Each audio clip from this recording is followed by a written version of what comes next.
Isang mapagpalang araw po sa inyo, Sir Blair, at maging sa mga masugid niyo pong tagapakinig sa inyong mga YouTube channel na The Voice Addict at mga kwento ni Apong Isaac. Ang kwentong ibabahagi ko po sa inyo ngayon ay isang karanasan sa buhay ko na hindi ko po makakalimutan dahil ito ang nagturo sa akin na anuman ang pagdaanan nating pagsubok ay dapat manatili tayong panig sa kabutihan. Ito rin ang nagparealize sa akin na dapat ay matuto tayong piliin palagi kung ano ang tama. Itago niyo na lamang po ako sa pangalang Gardo. At ito ang aking kwento. Hindi na bago sa akin ang mga kwentong aswang, Sir Blair, dahil sa lugar kung saan ako ipinanganak ay talamak talaga ang mga ganyang klase ng kwento. Sa totoo lang po, hindi na nga lang siya kwento. Para sa akin ay totoo ang mga aswang. Ang tatay ko kasi ay isang dating manunugis at tinuruan niya ako noon ng kakayahan niya sa pakikipaglaban sa mga aswang. Natuto naman ako, pero mas naging malakas sa akin ang tawag ng pangangailangang kumita ng pera para sa pamilya ko. Lumuwas ako ng Maynila nung 21 anyos ako at nagsimula na akong magtrabaho. Sa una ay sa mga fast food restaurant ako pumasok hanggang sa nakapasok ako sa isang agency ng mga gwardya. Sa pagiging gwardya talaga ako nagtagala dahil pangarap ko talaga noon pa man ang maging pulis. Pakiramdam ko kasi kapag nakasuot ako ng uniforme ay isa na rin akong alagad ng batas. Pero wala akong kalam-alam na ang trabahong yun pala ang magdadala sa akin sa isang napakalaking kapahamakan na mararanasan ko sa aking buhay. Isang madaling araw, naglalakad ako pauwi sa aking inuupahang boarding house. Nanlalambot ako dahil halos 24 oras akong dumuti sa convenience store kung saan ako nagtatrabaho bilang isang security guard. Wala akong ibang gustong gawin ng sandaling yun, kundi ang makauwi at matulog. Bigla akong kinabahan dahil napansin ko ang isang itim na kotse na tila ba sinusundan ako. Nasa likuran ko yun at mabagal ang pag-andar. Inalerto ko ang aking sarili sa kahit na anong masamang pwedeng mangyari. Huminto ako sa paglalakad at nang lumingon ako ay nakahinto rin ang kotse. Yun na ang naging hudyat ko para lapitan ang kotse upang malaman kung bakit niya ako sinusundan. Kinatok ko ng sunod-sunod ang bintana sa tabi ng driver's seat. Wala akong pakialam kung magalit sa akin ang driver ng kotse. Bumaba ang bintana ng kotse at napatda ako nang nakita ko ang isang may edad na lalaki na mukhang mayaman. Pero hindi ko ipinakita na medyo nag-alangan akong kausapin siya. Sino ka ba? Kanino pa ako sinusundan eh? Huwag ka magkakaila ha, dahil malakas ang pakiramdam ko. Sandali, iniisip mo ba na isa akong bayarang lalaki? Hoy, hindi ako ganun ha. Security guard ako at hindi ko ibinibenta ang katawan ko sa mga kagaya mo. Masyado ka namang mapanghusga. Nagkakamali ka sa iniisip mo. Nababayaran kita para sa panandaliang aliw. Dahil unang-una, hindi tayo talo. Pero gusto ko na malakas ang pakiramdam mo. Mabuti naman kung ganun. Eh bakit mo ba ako sinusundan? Huwag mong sabihin na may utang ako sa'yo. Hindi kita kilala ha. Ngayon pa lang tayo nagkita eh. Sumakay ka rito sa kotse ko at dito tayo mag-usap. Ayoko nga. Baka mamaya kidnapin mo pa ako eh. Tapos ibibenta mo mga laman loob ko. O kaya, kidnap mo ransom ko pala. Para sa kaalaman mo, Walang pera ang pamilya ko, kaya wala silang perang ibibigay sa'yo. Sa ngayon ay wala silang pera. Pero kapag tinanggap mo ang trabahong iaalok ko sa'yo, ay magkakaroon sila ng limpak-limpak na sanapi.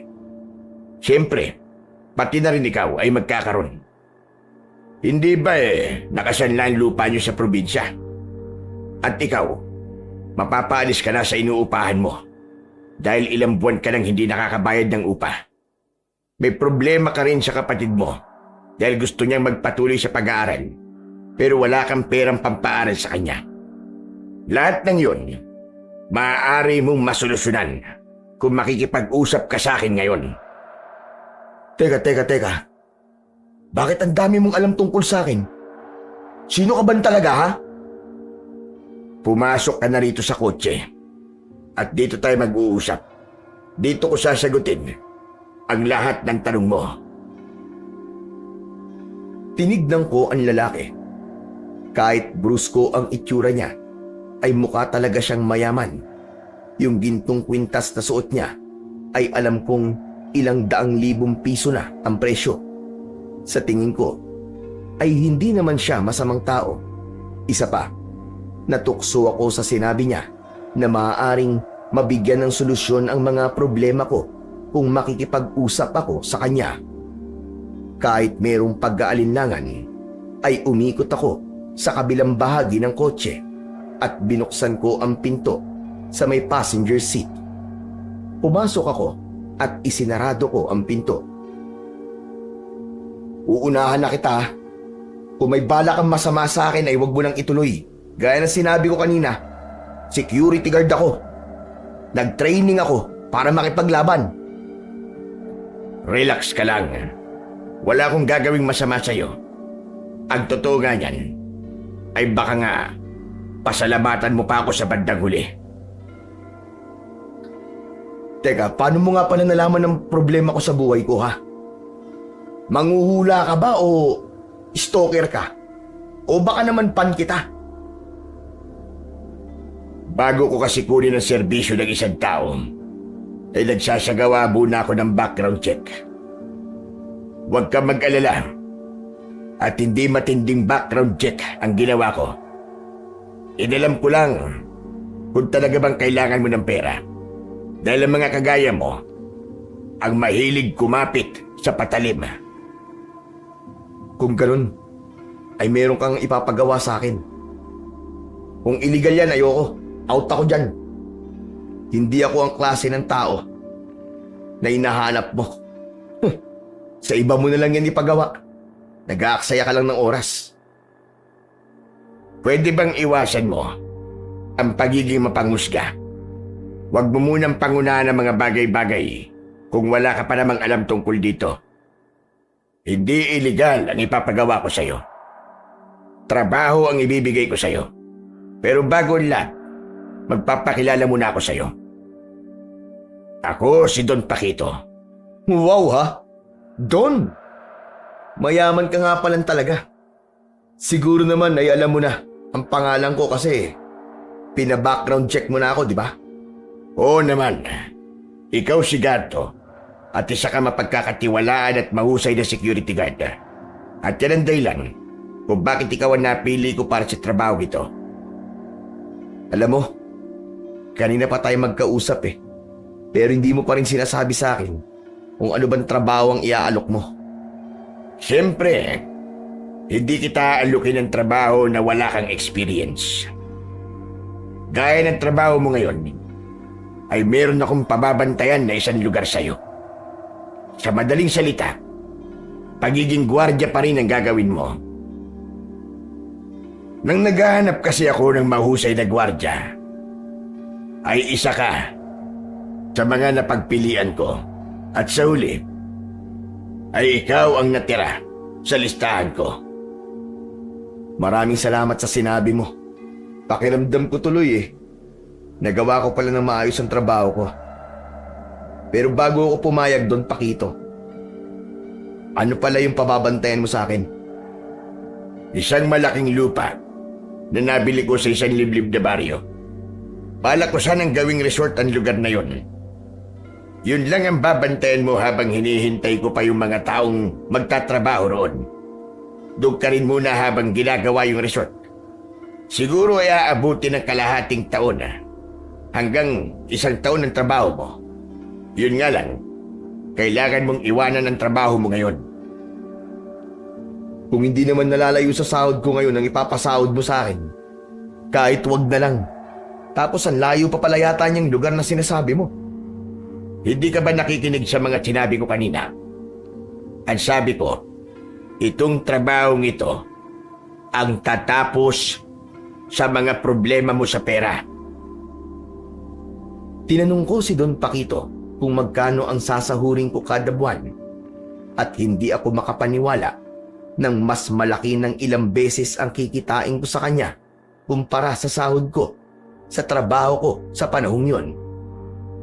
Bukod pa ron, ay bibigyan pa niya ako ng starting salary at kapag natapos na ang trabaho ko, ay bibigyan pa niya ako ulit ng pera. Napalunok ako at pinag-isipan ko ang alok ni Don Paquito. Sa itsura niya, ay naramdaman ko na hindi naman siya scammer o manluloko. O ano, Ganto? Tinatanggap mo ba ang trabahong inaalok ko? Teka, sandali. Para kasing too good to be true eh. Parang hirap paniwalaan. Alam ko kasi kung gaano kahirap ang trabaho ng mga gwardya. Nagbabantay kayo ng isang lugar at buhay nyo nakataya roon. Kaya dapat lang sa inyo ang bigyan ng malaking sahod. Delikado ba sa lugar na sinasabi mo? Alam mo, ang panganib ay nasa kahit saan lugar yan. Kahit nga nasa loob ka lang ng sarili mong bahay, ay maaaring may masamang mangyari sa'yo. Sa bagay, tama ka naman. Pero baka kasi may kung ano sa lugar na babantayan ko eh. Mas maganda kung alam ko. Para handa ako kung tatanggapin ko yung offer mo. Ang magiging problema mo lang siguro ay ang mga taong dating nakatira doon. May ilang kasi sa kanila na hindi matanggap na nabili ko na ang lupang yun at kailangan na nilang umalis. Pinabakuran ko na nga pala ang lupa ko na yun. Pero may ilang pa rin bumabalik at sila ang kailangan mong paalisin. O ano? Tinatanggap mo na ba? Teka, sandali lang. Masyado ka nagmamadali eh. Pwede ba pag-isipan ko muna? Ang hirap kasi magdesisyon ng biglaan tapos di pa kita masyadong kilala. Naiintindihan kita. Sige, hahayaan kitang pag-isipan ang magiging desisyon mo. Pero ipapaalala ko lamang sa iyo na kailangan ko ang gwardya roon sa lalong madaling panahon. Pwede na ba sa iyo ang 1 araw na pag-iisip? Oo, sige. Okay ng 1 araw. Ito ang tarheta ko. Nandiyan ang cellphone number ko. Tawagan mo kagad ako kapag nakapag-desisyon ka na. Mula sa wallet ni Don Paquito ay inilabas niya ang isang maliit na card. Inabot niya yun sa akin at agad ko naman yung tinanggap. Matapos yun ay nagpaalam na ako kay Don Paquito at bumaba na ako sa kotse niya. Nang nakarating na ako sa inuupahan kong boarding house, ay isinabit ko ang aking bag sa likod ng pinto. Hindi ako gumawa ng ingay dahil tulog pa ang 2 kasama ko sa kwarto. Pagkatapos ko magpalit ng pambahay na damit, ay dumiretso ako sa common CR at habang nakaupo ako sa inidoro, ay tinignan ko ang business card ni Don Paquito. Tanggapin ko na kaya yung alok sa akin ni Don Paquito. Ang laki kasi nakikitain ko rin kung sakali eh. Tama siya. Kung pagsasama-samahin ko yung perang sasahurin ko, kahit sa loob ng 6 na buwan, ay sobra-sobra pa yun. Para matubos na namin yung lupa sa probinsya. Yung makukuha ko namang paunang sahod, ay pwede kong ipagpatayo ng negosyo ni nanay at tatay. Para meron silang pinagkakakitaan.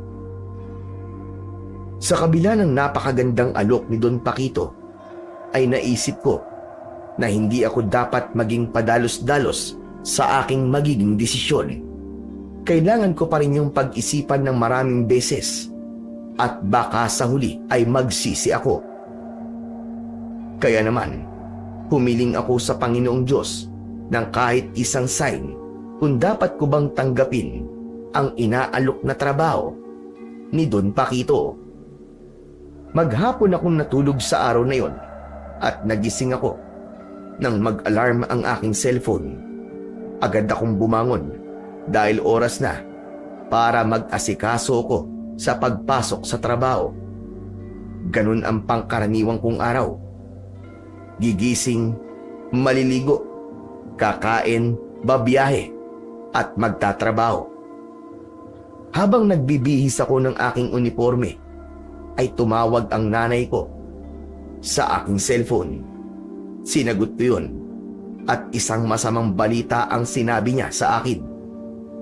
Nasa ospital daw ang tatay ko dahil biglang nahirapang huminga at hindi pa sinabi ng doktor kung ano ang dahilan nun.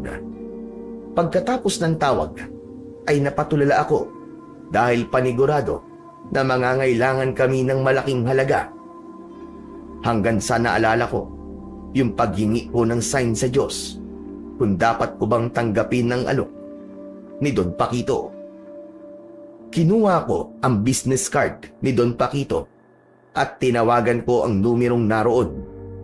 Hindi nagtagal ay sinagot naman yon ni Don Paquito. Don Paquito, ako po to si Gardo. O Gardo, ikaw pala yan. Inaasahan ko na nakapagdesisyon ka na dahil tinawagan mo na ako. Opo, nakapagdesisyon na po ako. Tinatanggap ko na po ang trabahong inaalok nyo. Sabi ko na nga at hindi mo kayang tanggihan ang ino-offer ko sa'yo. Kailan po pala ako magsisimula? Sa totoo lang, ay kailangan ko na talaga ng gwardya sa lupa ko. Kaya kung pwede sana, ay bukas na bukas din ay magsisimula ka na. Sige, wala pong problema. Pero Don Paquito, meron po sana akong hihilingin pabor sa inyo. Ano yun? Magsabi ka lang at kung kaya kong ibigay o gawin, ay pagbibigyan kita sa pabor na yan. Gusto ko sanang makuha na ngayon yung sahod ko sa unang buwan. Nasa ospital po kasi ang tatay ko at kailangan namin ng pera. Walang problema. Kung gusto mo, ay ipapadala ko na yun sa'yo ngayon. I-text mo lang sa akin ang detalye mo at kung saan ko ipapadala. Madali ko lang yan maiuutos sa isa sa mga kasambahay ko. Sige ho. Pagkatapos nitong tawag, iti-text ko po agad sa inyo kung saan nyo po ipapadala. Paano nga pala ang trabaho mo ngayon? Mag-aahol na lang po ako. Kailangan ko kasi talaga ng trabahong may mas malaking sahod Sa dami po ng problema ko, lalo na po sa pera. Pero Don Paquito, paano po pala ako pupunta dun sa lugar kung saan po ako magtatrabaho? Ako mismo mag-aatid sa'yo bukas. Pero kailangan ay madaling araw tayo babiyahe dahil malayo yun. Kaya ngayon pa lang ay maganda ka na. Mag-impake ka na ng maraming damit at matagal-tagal kang mananatili doon. Wala pong problema Don Paquito. Maraming salamat po. Sa tingin ko, ay ikaw ho ang pinadala ng Diyos bilang sagot sa napakarami kong problema. Walang anuman. O paano? Tutunduin kita dyan mamayang madaling araw. At huwag mong kalimutan na i-text sa akin yung detalye mo para maipadala ko na ang perang kailangan mo. Pagkatapos ng pag-uusap namin ni Don Paquito sa cellphone, ay itinext ko kagad sa kanya ang detalye ko at kung saan niya maaaring ipadala ang pera. Makalipas ang kalahating oras, ay nakatanggap na kagad ako ng mensahe na naipadala niya na ang pera, kaya agad akong umalis upang kunin yon. Ipinadala ko na rin ang perang yon sa nanay ko para meron silang magagamit sa pagpapaospital sa aking tatay. Sa totoo lang, ay medyo nagdadalawang isip pa rin ako sa trabahong gagawin ko kay Don Paquito. Pero dahil naniwala ako na ang pagkakasakit ng tatay ko ay ang senyales na hinihingi ko sa Panginoong Diyos, ay itinuloy ko na lamang yon. Pagsapit ng 2:00 ng madaling araw, ay sinundo na ako ni Don Paquito. Puno ng mga gamit at damit ko ang aking isang malaking traveling bag. Habang bumabiyahe kami, ay panay ang hinga ko ng malalim dahil bigla akong kinabahan. Ayos ka lang ba? Parang kabado ka kanina pa. Medyo kinakabahan nga po ako eh. Pero malayo ba talaga yung lugar kung saan ho ako magtatrabaho? Oo, malayo yun. Pero huwag kang mag-alala. Dahil meron ka doong kubo na matitirahan. May mga gamit doon at mga pagkain. Paminsan-minsan ay pupunta kita ron para dalang ka ng pagkain at ibang pang mga kailangan. Ayos pala. Ibig sabihin, libre bahay, libre din pagkain ko. Aba, halos wala na palang mababawas sa sasahurin ko. Ganun na nga, Gardo. Hindi ba't napakaganda ng trabahong yun? Lahat ng sahod mo ay maititake home mo. Tutal, matagal pa ang biyahe natin. Pwede ka na munang matulog. Magpahinga ka. Hindi naman ako inaantok eh. Natulog kasi ako kanina. Magkwentuhan na lang po tayo kung okay lang sa inyo. Para magkakilala tayong dalawa. Total, simula ngayon, amo ko na po kayo. Ano bang gusto mong malaman tungkol sa akin? Kung ano pong kinabubuhay nyo. Yung bang trabaho o negosyo nyo. Isa ako negosyante. Bumibili ako ng mga lupa at ginagawa ko resort. Mas gusto ko yung liblib na lugar. Dahil karamihan sa mga tao ngayon ay gusto ang ganong klase ng lugar. Yung malayo ba sa ingay na syudad? Yung mararamdaman nila na malapit sila sa kalikasan. Grabe, ang yaman-yaman nyo na po siguro, no? Sa bagay, mayaman ka nga pala kasi Don ang pangalan mo. Kahit nung hindi pa ako mayaman, ay sinasabi ko na sa mga tao na tawagin nila ako Don Paquito. Alam mo, Gardo, kapag meron kang gustong mangyari sa buhay mo ay dapat iniisip mo na naroroon ka na sa pangarap mo na gusto mong abutin. Tignan mo nangyari sa akin. Naging totoong Don Paquito na ako ngayon. Sa mga sinabing yun ni Don Paquito, ay humanga ako sa kanya. Hindi man niya sinabi sa akin ang kwento kung paano siya yumaman, ay alam ko na mula sa pagiging mahirap, ay nagsumikap siya para maging mayaman. At yun ay naging inspirasyon ko para magsumikap hanggang sa mabigyan ko ng maginhawang buhay ang aking buong pamilya.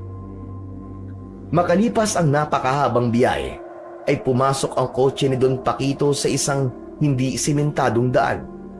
Pakiramdam ko ay walang hanggan ang daan na yon dahil hindi ko matanaw ang dulo.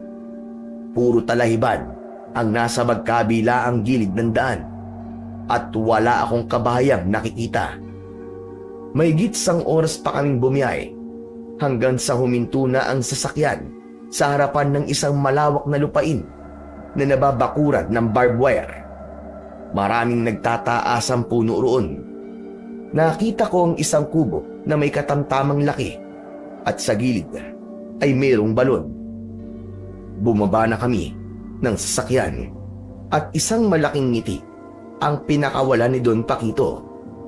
Nang mga oras na yon ay 5:00 na ng hapon. Nandito na tayo, Gardo. O ano? Anong masasabi mo sa lugar? Pambihira. Napakalaki nga pala ng lupang nabili mo, Don Paquito. Mukhang tama ka. Maganda nga tong gawing resort. Farm resort talaga ang plano ko dyan. Kaya naman pinili ko ang lupang yan. Kasi napakalaki talaga. Pero napansin ko na parang may bahagi ng lupa nyo na may mga punong pinutol na. May nagtrabaho na po ba dito dati? Oo, meron na. Nagsimula na sila noon.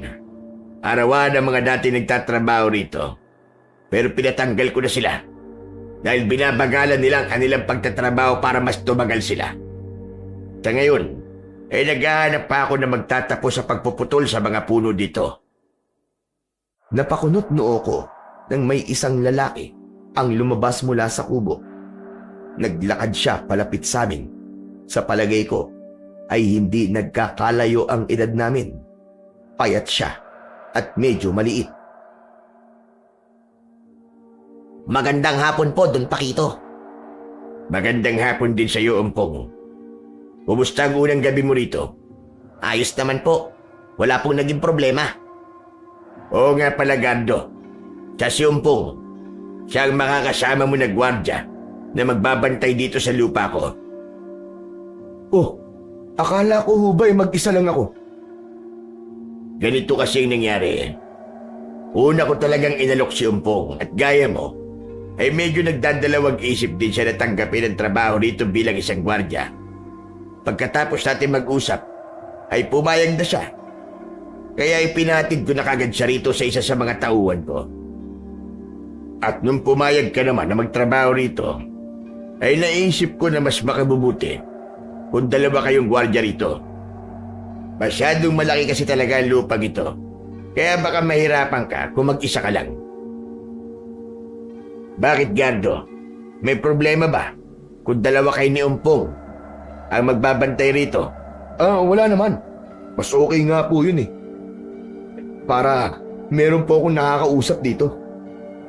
Mabuti naman kung ganun. O siya, paano? Aalis na ako at kailangan ko nang makabalik sa Maynila bukas. Kayo ng dalawang bahala rito. Siguro babalik ako rito sa susunod na linggo. At baka kasama ko na ang mga magtatrabaho rito para putulin ang mga puno. Sige po, Don Paquito. Mag-iingat po kayo. Kayo rin, Umpong.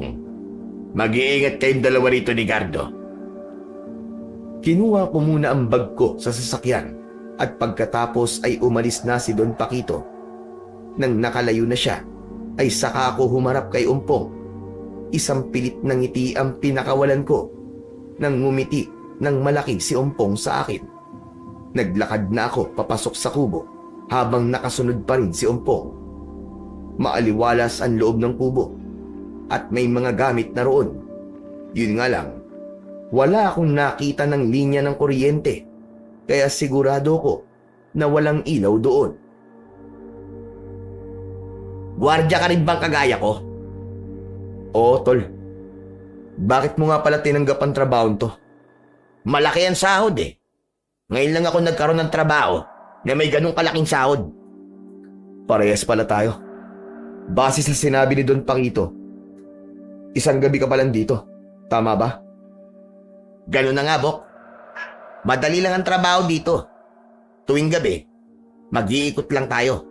At kailangan masiguro natin na walang ibang tao rito. Ang ibig mo ba sabihin, sa ibang tao yung mga dating nakatira dito, yun ba? Tama ka. Pero hindi ko pa sila nakikita eh. Sana talaga ay hindi na sila bumalik para wala na tayong maging problema. Bakit pa sila babalik dito? Kung wala na ang mga bahay nila rito. Yun ang hindi ko alam. Ang sabi kasi ni Don Paquito ay posible yung mangyari kasi may ilan sa mga dating nakatira dito na hindi matanggap na napaalis sila sa lupang ito. Baka kasi matagal na silang nakatira dito.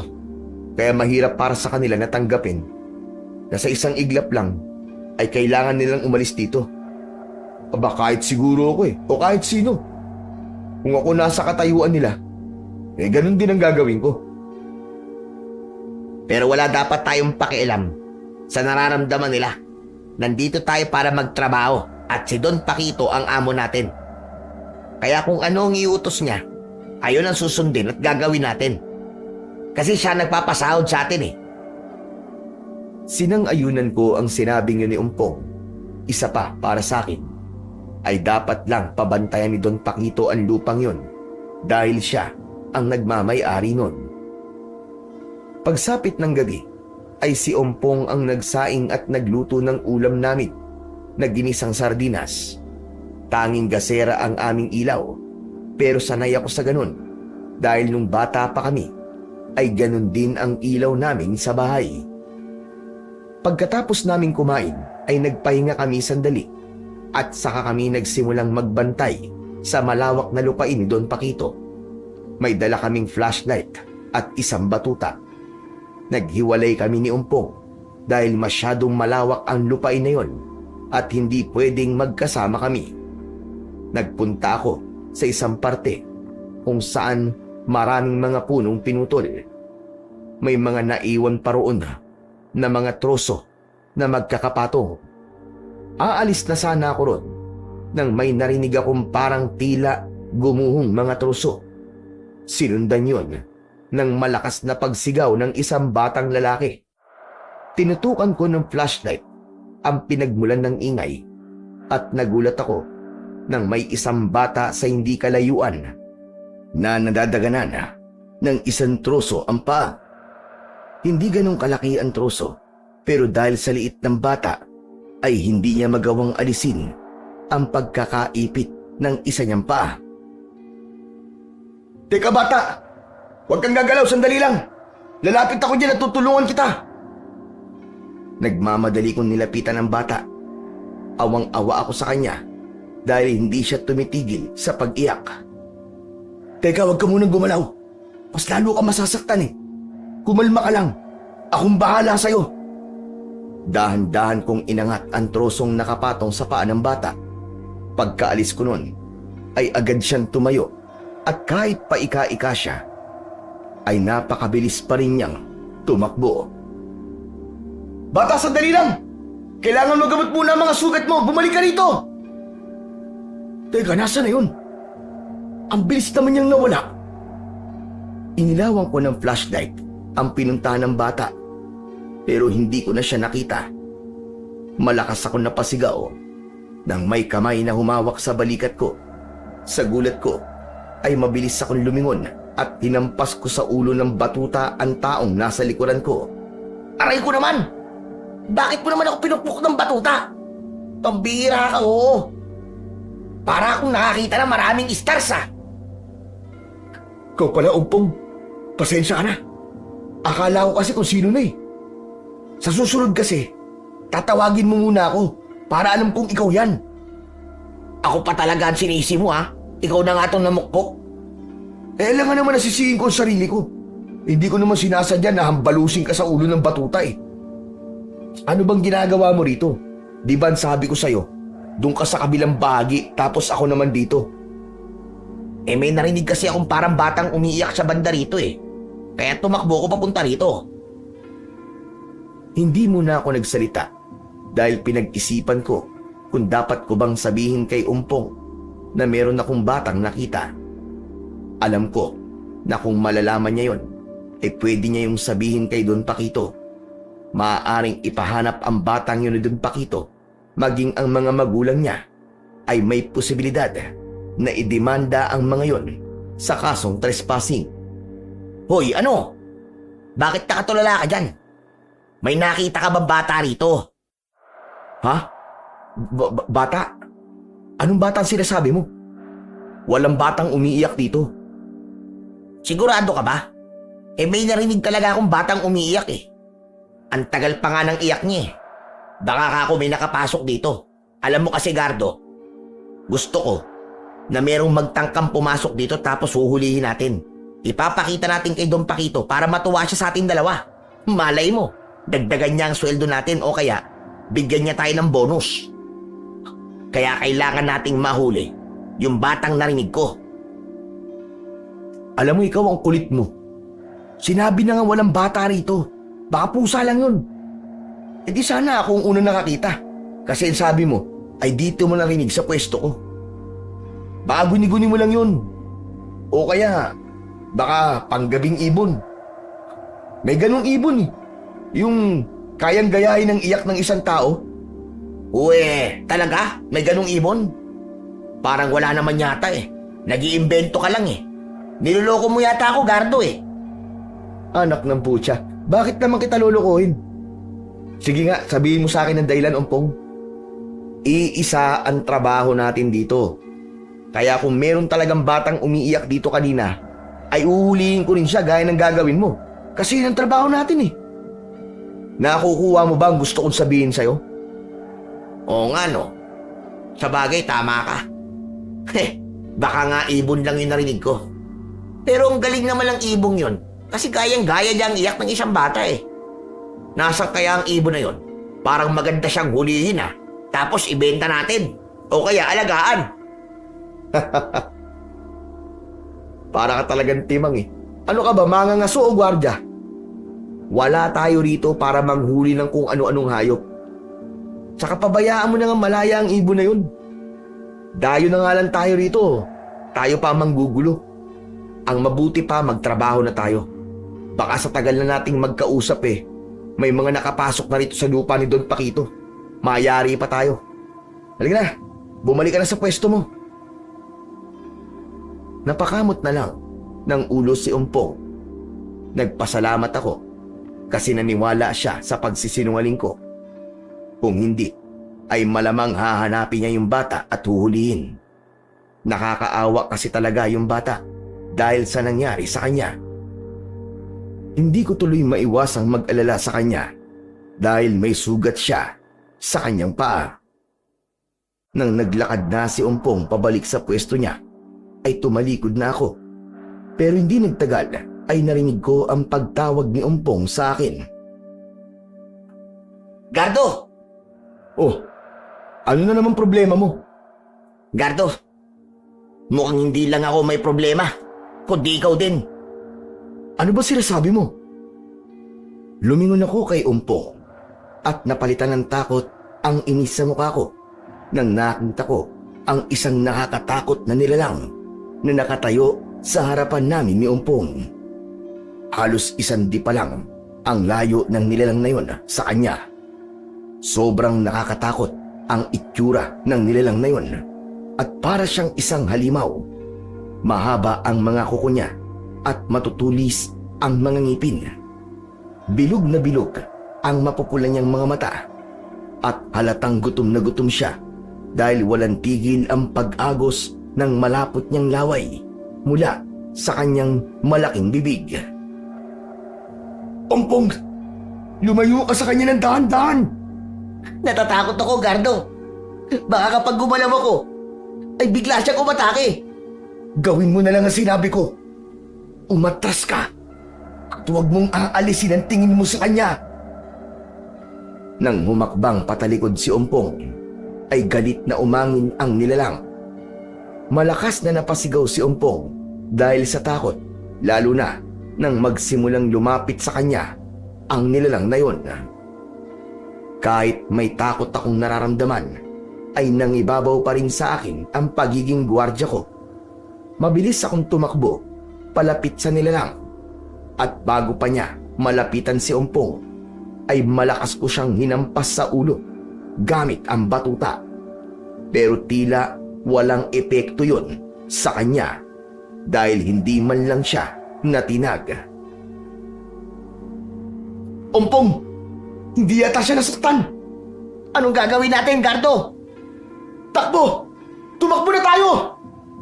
Pagkasabi ko nun, ay mabilis akong tumakbo habang nakasunod sa akin si Umpong.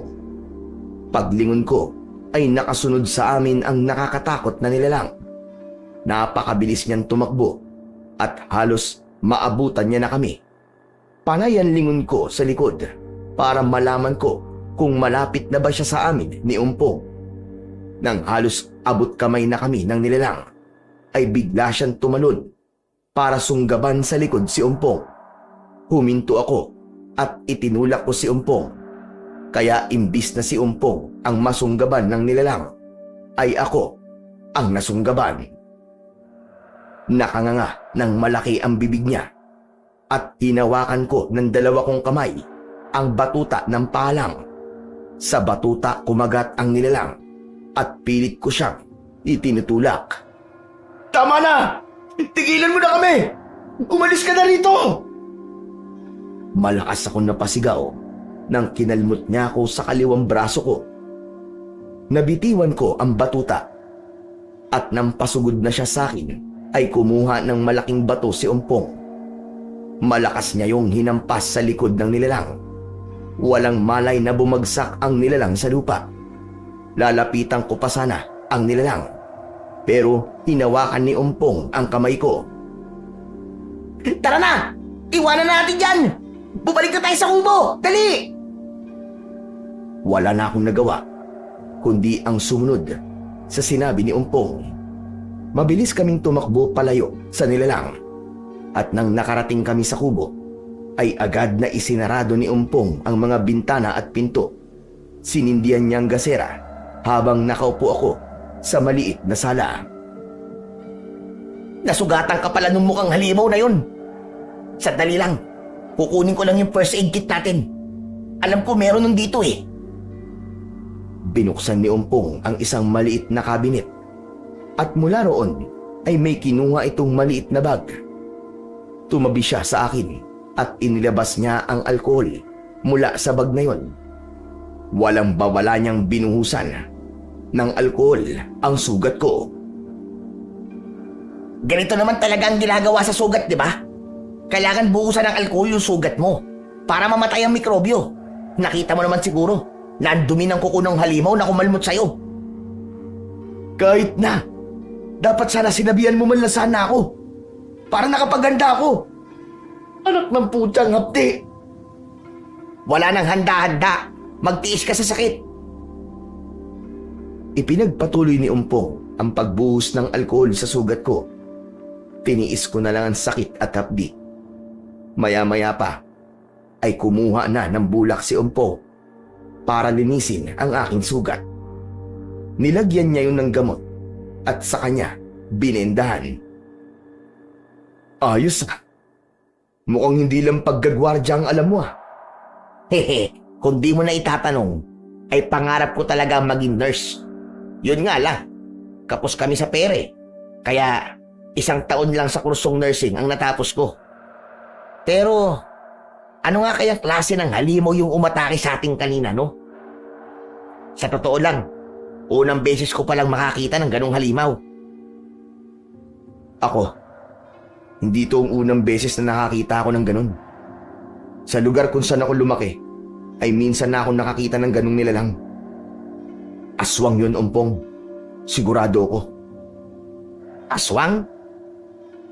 Aba, ibig sabihin, may aswang sa lugar na ito? Ganun na nga, Umpong. Pero hindi ako sigurado kung napadaan lang ba siya o nandito talaga siya sa paligid natin. At wala rin akong ideya kung mag-isa siya o marami siyang kasama. Diyos ko po, kung ganun pala, hindi tayo ligtas dito. Ano kaya kung umalis na lang tayo rito? Talaga? Kaya mong umalis? Layo-layo ng lugar na to sa Kabiasnan na ba? Kung maglalakad tayo, ay baka patay na tayo dahil sa pagod bago tayo makaalis dito. Isa pa, kaya mo bang talikuran yung malaking sahod natin sa pagtatrabaho dito? Ako kasi hindi. Pero kung kaya mo, bahala ka sa buhay mo. Sa bagay, tama ka. Malaki ang may tutulong sa akin ng perang kikitain ko sa pagtatrabaho ko rito. Malaki kasi ang utang ng nanay ko. At pinagbabantaan na siya ng taong pinagkakautangan niya na ipapakulong daw siya kapag hindi agad siya nakapagbayad. Yun naman pala eh. Kaya wala tayong pagpipilian, kundi ang ipagpatuloy ang trabaho natin dito kahit alam nating delikado. Ang hirap talagang maging mahirap, no? Kahit delikado ng sitwasyon natin, wala tayong magagawa kundi ang manatili rito kasi kailangan nating kumita ng pera eh. Pero sa tingin mo ba, alam kaya ni Don Paquito na may aswang sa lugar na to? Sa palagay ko alam niya, Umpong. Kaya siguro ang laki ng sahod natin ay dahil talagang delikado sa lugar na to. Wala namang problema dun eh, pero sana sinabi man lang niya sa atin na may aswang dito para sana naging handa tayo. Tignan mo ang nangyari kanina.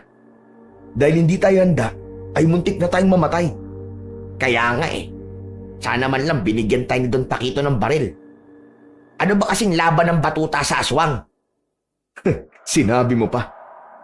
Pero salamat pala kasi niligtas mo ang buhay ko. Kung hindi dahil sa'yo, malamang ay naging pagkain na ako ng aswang na yun. Wala yun. Alam ko naman na ganun din ang gagawin mo kung sakaling ako nalagay sa sitwasyon mo kanina. Pero sana ay napatay ko na yung aswang, ano? Para tapos na ang problema natin.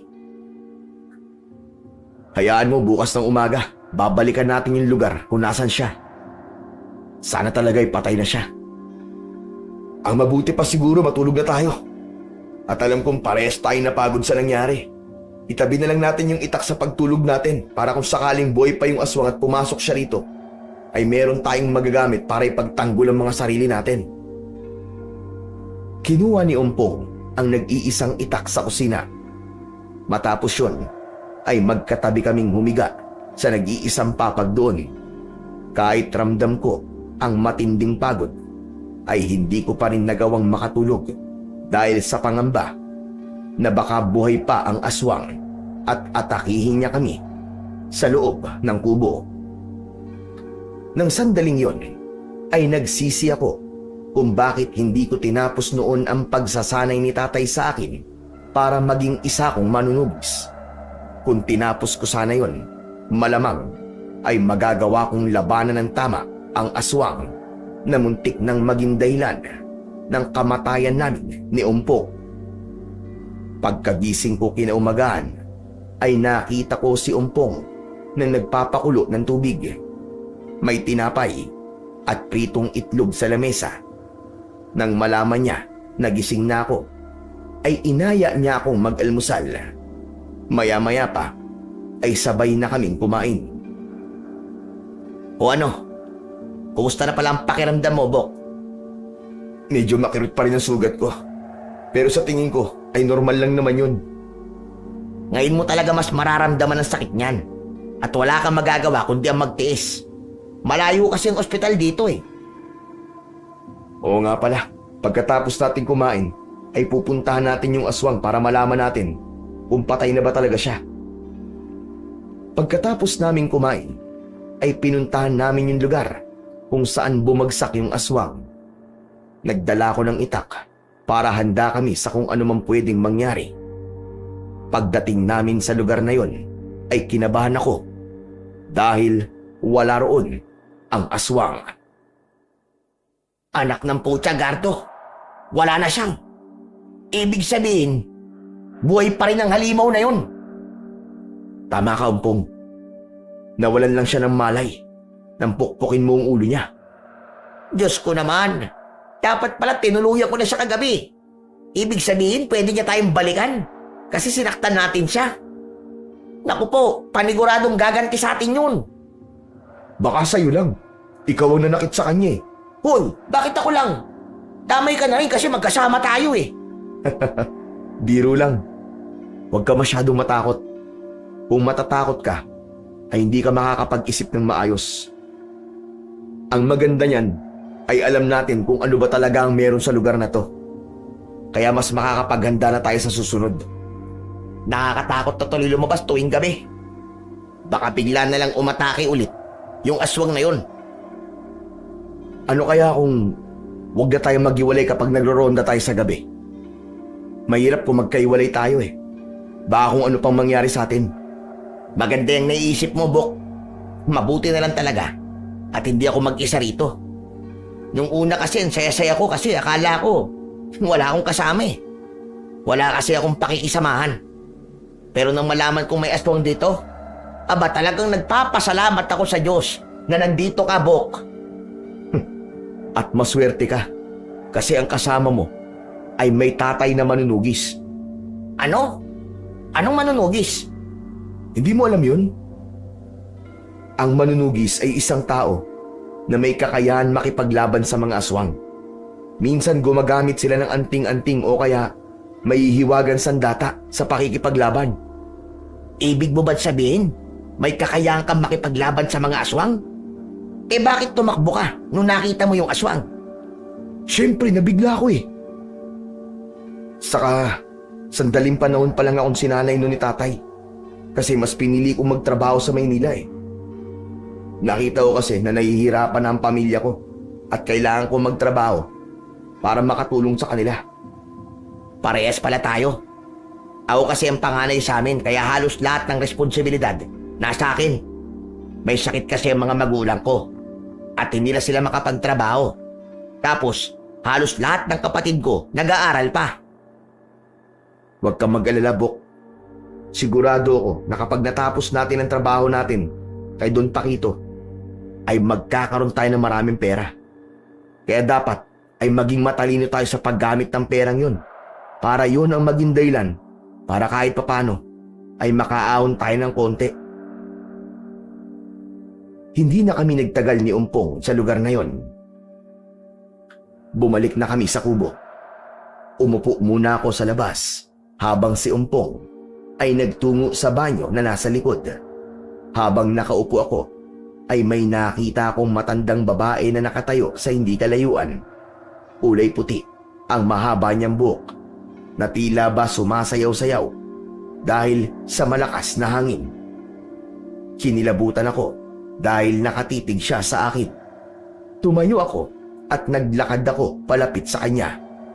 Huminto ako sa harapan ng matandang babae.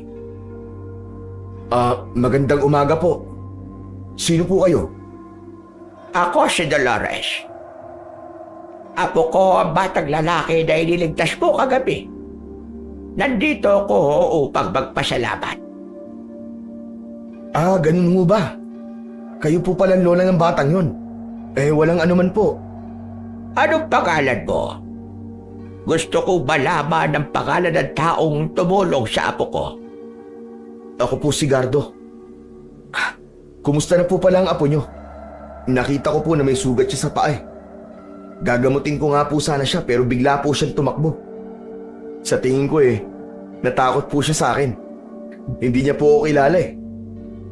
Sa ngayon ay nagpapagaling na siya sa bahay.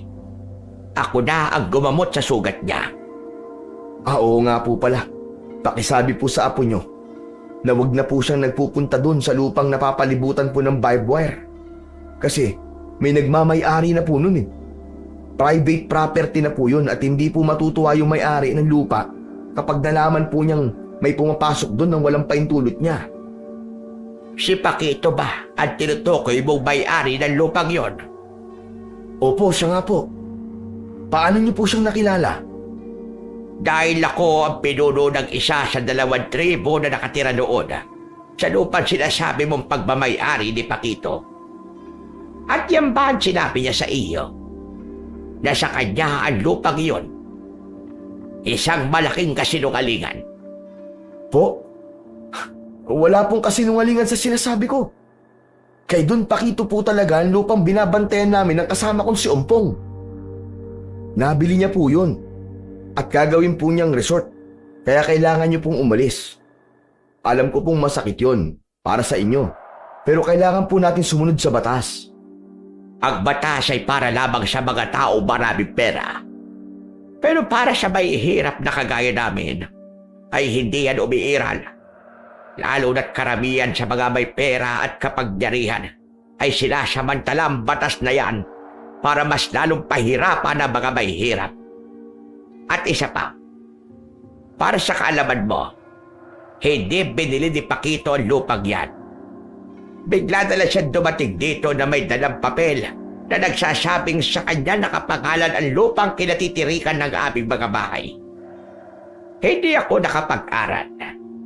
Pero hindi ako mangmang para hindi malaman na peke ang papel na ipinakita niya. At nang sinabi naming hindi kami aalis, ay ginamitan niya kami ng dahas.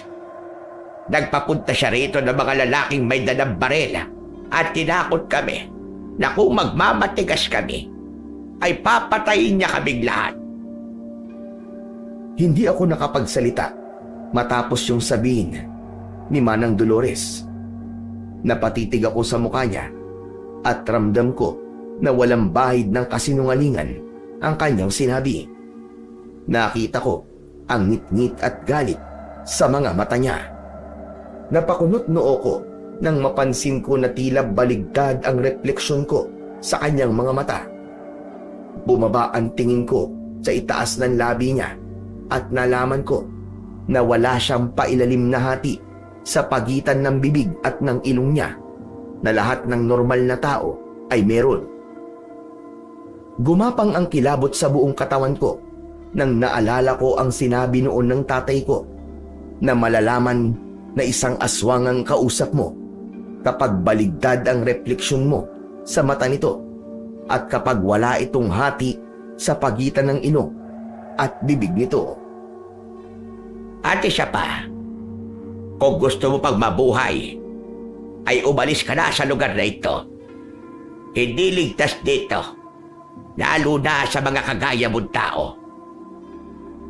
Tumalikod na si Manang Dolores at naglakad siya palayo. Pumihit ako paharap sa kubo at hahakbang na sana ako, pero naisip kong kumprontahin si Manang Dolores kung siya ba ang aswang na umatake sa amin kagabi. Ngunit pagharap ko ay wala na ang matandang babae. Nakapagtataka yun dahil malawak na kalupaan ang nasa paligid namin. Imposible na mawala siya sa paningin ko ng ganun kabilis. Doon ko napatunayan na hindi tao ang matandang nakausap ko. Mukhang tama ang hinala ko na isa nga siyang aswang dahil walang tao ang may kakayahang maglaho ng ganun kabilis, lalo na't matanda na. Nakatulala ako nang bumalik ako sa kubo. Sakto na nakasalubong ko si Umpog na katatapos ng gumamit ng banyo. Oh, ano nangyari sa'yo? Bakit para kang nakakita ng multo? Hindi multo ang nakita ko, kundi aswang. Nagbibiro ka lang, di ba? Wala namang aswang ng ganito kaaga. Totoong sinabi ko, Umpog. May matandang babae akong nakausap na ang pangalan ay Manang Dolores. Ang sabi niya, siya ang pinuno ng isa sa 2 tribo na dating nakatira sa lupang to. Siya ang aswang na sinasabi ko. Nakitaan ko kasi siya ng mga palatandaan na isa siyang aswang. At sigurado ko sa bagay na yon, Bok. Kung aswang nga yung Manang Dolores na yun, hindi kaya siya yung umatake sa ating kagabi? Sinaktan ka ba niya? Wala siyang masamang ginawa sa akin. At tama ka. May posibilidad na siya nga ang aswang na umatake sa atin noong nakaraang gabi. Sa mga sinabi niya sa akin, lumalabas na kinamkam lamang ni Don Paquito ang lupang to sa mga nakatira dito dati. Sos, huwag ka nga maniwala sa mga sinasabi ng kausap mo. Tsaka, sa yaman at dami ng pera ni Don Paquito, malabong mangamkam yun. Kaya-kaya nga niyang bumili kahit ilang ektarya pa ng lupa eh. Hindi ko naman sinabi na naniniwala ako sa sinabi ni Manang Dolores eh. Ang sa akin lang, kung aswang si Manang Dolores, ay malinaw na mga aswang din ang lahat ng nakatira dito. Alam kaya ni Don Paquito yun? Aba, oo nga no. Ibig sabihin binabantayan natin ang lupang to mula sa isang tribo ng mga aswang? Hindi lang isa, Bo, kundi 2. Anong laban natin sa 2 tribo ng mga aswang? Diyos ko, ano ba tong napasok natin? Paano kung sabay-sabay silang pumunta rito isang gabi? Anong gagawin natin? Kaya ba natin silang labanan? Bok, umalis na lang kaya tayo rito. Hindi tayo pwedeng umalis dito, Bok. Kailangan natin tapusin ang trabaho natin dito. May mga bawang at asin naman tayo rito, di ba? Takot sa mga ganun ng mga aswang. Yun ang gagamitin natin para hindi nila tayo mapasok dito sa kubo natin. Paano ang pagroronda natin tuwing gabi? Yun ang pinakatrabaho natin dito, di ba? Hindi naman pwedeng nandito lang tayo sa loob ng kubo buong magdamag. Di magdadala tayo ng bawang at asin para may panlaban tayo sa mga aswang. Sakayin kita. Dadalhin din natin. Basta magtutulungan tayong 2, Bok, at tatapusin natin ang trabaho natin dito. Para sa pera. At para sa pamilya natin. Para matapos ng lahat ng problema natin. Hindi na nagsalita si Umpong, pero bakas sa mga mata niya ang takot. Alam ko na alam niya na wala na siyang magagawa kundi ang sumang-ayon sa mga sinabi ko. Doon ko napagtanto na malaki ang posibilidad na alam ni Don Paquito na mga aswang ang mga dating nakatira sa lupa na yon, dahil naalala ko na sinabi niya na ang mga gusto niyang kunin na magbabantay sa lupa niya ay yung mga taong mahilig gumapit sa patalim. Kami ni Umpong ang pinili niya dahil alam niya na kailangan namin ng pera at ang mga kagaya namin ni Umpong ay mga tao na gagawin ng lahat para lang magkaroon ng malaking halaga ng pera. Sa ilang gabing magkakasunod na pagbabantay namin sa lupain ni Don Paquito ay walang pag-atake ng mga aswang na naganap. Hindi na kami naghiwalay pa ni Umpong kapag nagroronda kami at palagi kaming may dalang asin at mga bawang. Hindi ko rin nakakalimutang dalhin ang matalas na itak. Hanggang sa ikapitong gabi ay doon na nga nangyari ang aming kinatatakutan. Habang naglalakad kami ni Umpong ay parehas kaming natigilan nang may narinig kaming pag-angit sa kung saan. Para yung nagmula sa mabangis na hayop. Gardo, sa palagay ko magagamit na natin ang mga bawang at asin. Pati na rin ang itak na dala mo. Kakakabok, huwag ka nalayo sa akin ha. Mukhang nasa paligid lang natin sila. Ano ka mo sila? Ibig sabihin, hindi lang isang aswang ang nasa paligid natin. Hindi mo ba naririnig yung parang umaangin? Marami yun at hindi lang isa. Siguro ay 2 o 3 aswang yun. Paano Bok kung isang batalyon ng mga aswang yun? Tsaka bakit parang relax na relax ka lang dyan? Sa tingin mo ba ay may maitutulong sa atin kung magpapanik ako? Kaya kumalma ka lang din. Hindi ka makapag-iisip ng maayos kung matataranta at matatakot ka. Ang hirap naman kasing maging kalmado sa ganitong sitwasyon eh. Imposible na kumalma ako lalo na't alam ko na may mga aswang sa paligid natin na pwede tayong patayin at gawing hapunan. Uy, sandali. Narinig mo ba yun? Mukhang papalapit na sila sa atin, Bok. Napasiksik si Umpong sa akin at mahigpit niyang hinawakan ang braso ko. Pinilit kong alisin ang takot sa dibdib ko at mahigpit kong hinawakan ang itak. Marahan kong tinitignan ang paligid. Ramdam ko napapalapit na sa amin ang mga aswang. Hanggang sa 2 aswang ang lumabas mula sa likod ng mga puno. Naglalaway sila at nanlilisik ang mga mata.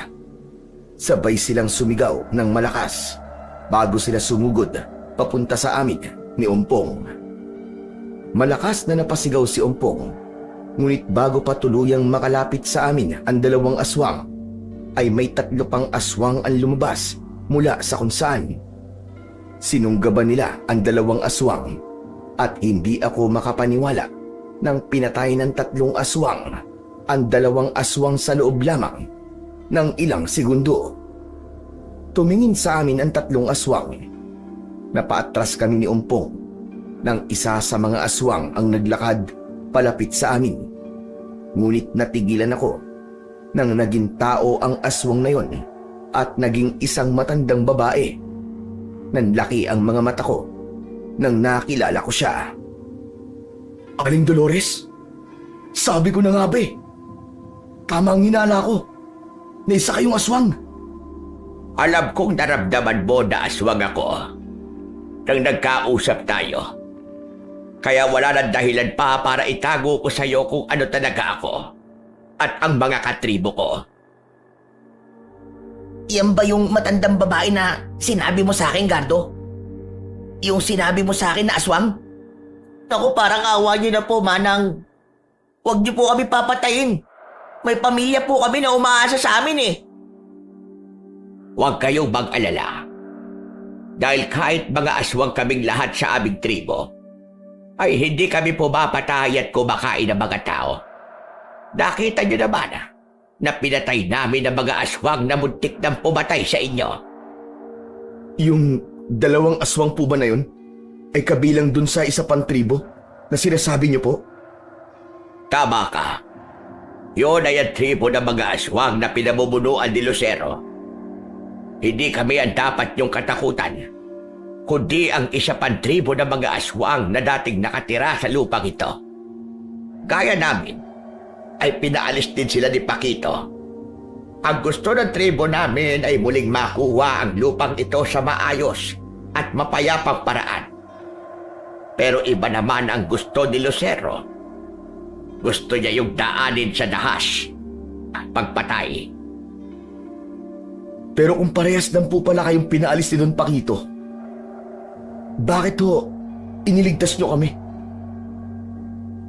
Alam niyo po na binayaran kami ni Don Paquito para bantayan ang lupang ito mula sa inyo. Gardo naman, huwag ka na magbigay sa kanila ng ideya kung anong pwede nilang gawin sa atin. Sinabi lang nga niya na hindi sila pumapatay at kumakain ng tao, di ba? Hindi ba kayo marunong makaintindi? Sinabi ko na kanina na hindi kami ang dapat niyong katakutan, kundi ang grupo ni na Lucero. Kaya kung gusto niyo pang mabuhay, ay umalis na kayo rito dahil walang nakakaalam kung kailan muling aatake ang mga alagad ni Lucero. Hindi po kami pwedeng umalis dito hanggat hindi pa po namin tapos ang trabaho namin. Malaki po ang ibabayad sa amin ni Don Paquito sa pagbabantay namin dito. Mas mahalaga ba ang pera sa inyo kesa sa buhay ninyo? Aanhin nyo pa ang pera kung mamamatay naman kayo. Isa pa, hindi nyo ba naisip na kaya malaki ang perang ibibigay sa inyo ni Don Paquito ay dahil buhay ninyong nakataya sa trabaho nyo rito? Napakautak talaga ng taong yon kahit kailan. Alam ko na po yan, Manang Dolores. At kahit nanganganib po ang buhay namin, ay hindi po talaga kami aalis dito. Kayo bahala. Buhay niyo naman yan. Ginawa ko ng party ko para bigyan kayo ng babala. Pero hindi kayo nakinig. Kung sakaling may masamang mangyari sa inyo, ay huwag niyong sasabihin na hindi ako nagpabala sa inyo. Walang paalam na umalis si Manang Dolores kasama ang dalawang aswang. Dinala na rin nila ang dalawang bangkay ng mga aswang na kanilang pinaslang. Nang wala na sila, ay saka kami nagkatinginan ni Umpong. Dapat na ba tayo makinig kay Aling Dolores? Mukhang mabait naman siya eh. Kung hindi, dapat pinatay niya na tayo kanina. Kaya nga, nagkamali ako sa sinabi ko na baka siya yung aswang na umatake sa atin. Sigurado ako na ang aswang na yun ay katribo ng sinasabi niyang si Lucero. Pero kung gusto mong umalis, ikaw na lang. Tatapusin ko ang trabaho ko rito. Ay, hindi naman pwede yan. Kung di ka aalis, hindi na rin ako aalis. Dalawa tayo nagsimula nito. Kaya magkasama rin natin tatapusin ang trabahong ito. Yun naman pala eh. Simula ngayon, ayoko nang maririnig mula sa'yo. Natatanungin mo ako kung gusto ko na bang umalis dahil ang sagot ko ay hindi. Ang mabuti pa, bumalik na tayo sa kubo. Ipahinga na lang natin to at baka may masasamang aswang pa tayong makakita.